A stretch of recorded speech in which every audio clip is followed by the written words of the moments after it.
il y a cette sortie qu'a eu Ali Abdelaziz concernant Kamaru Usman, où là, Il ne rate pas une, lui. il s'imagine donc Kamaru Usman face au middleweight, mais surtout face au light heavyweight. Et je me permets de le dire aussi, Fernand Lopez, lui, est très très impressionné par Kamaru Usman, et pour lui, oui, il va bien évidemment utiliser sa lutte. Il n'y a aucun point d'interrogation aujourd'hui sur Kamaru Usman pour sa lutte. Et donc lui, il est vraiment, Fernand aussi, pour lui, Kamaru Usman, chez les middleweight ou même chez les light heavyweight, c'est possible parce que physiquement et au niveau de la lutte, il a un niveau que très très peu de personnes peuvent avoir.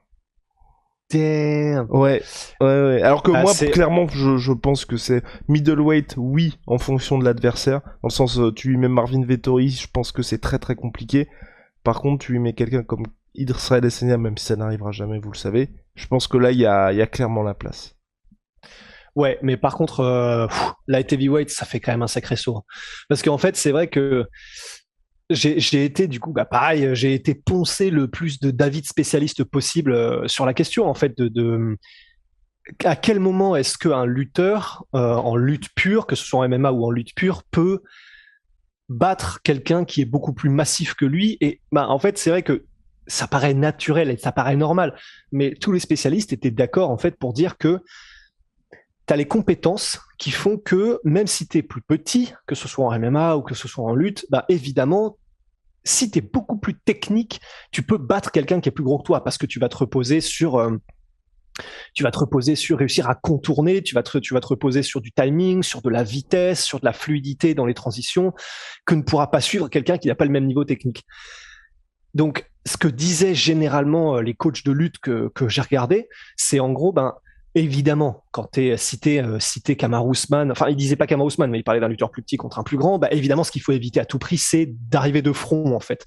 Donc, ce qu'il faut, c'est de trouver des angles, c'est d'être très fluide dans les transitions, d'utiliser vraiment sa rapidité, mais ils étaient quand même aussi tous d'accord pour dire que il y a quand même une limite, dans le sens où, bien sûr, Kamaru Usman, dans la vie de tous les jours, il fait peut-être 90, même un peu plus kilos, tu vois.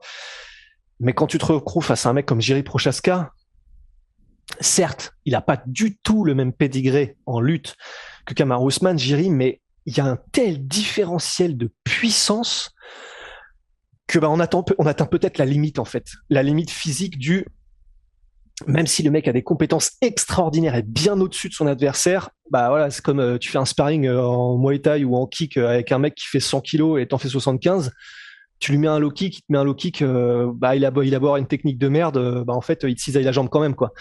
Bah en lutte, bien évidemment, c'est un peu différent, c'est pas des impacts francs, il y a beaucoup plus de c'est un sport de contact, enfin tu vois, où tu es Préhension. en contact, voilà, de préhension avec ton adversaire.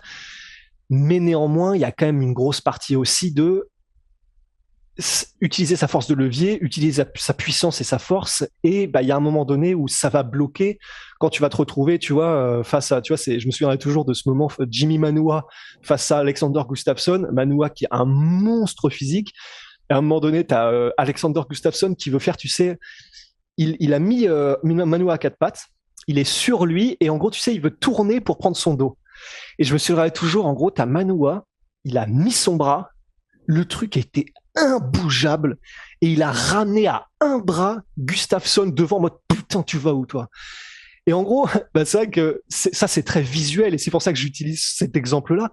Mais c'est pour dire, ben, il y a un moment donné où, de toute façon, quel que soit le sport de combat, ben, un différentiel de force, de toute façon, palliera à la technique, tu vois.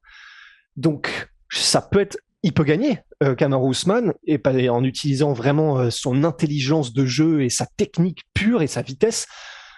Mais quand même, passer de moins 77 à des gars de moins 93, moi je pense que c'est très très très chaud quand même.